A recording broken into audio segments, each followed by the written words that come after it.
Կամար, որ արած սարից նայելուց հոգնել է։ Կամար, որ օվկիանոս նայելուց հոգնել է։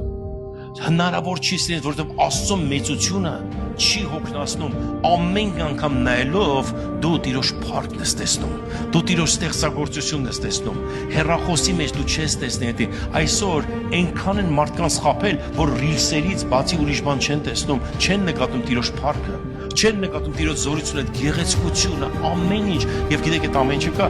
ես իմ բան կսովորացնեմ։ Վերջի անգամ եղել է ձեր մոտ լռության աղոթք։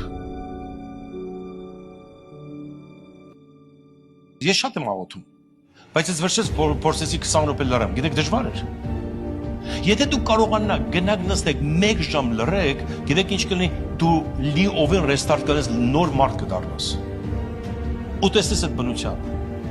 Պարզապես գնա մի անտառում նստի, մի տեղ նստի, աթոռի վրա եւ լռի ու նայ բնության, նայ երկնքին, գրվածը տիեզերքը պատմում է Տիրոջ փառքը։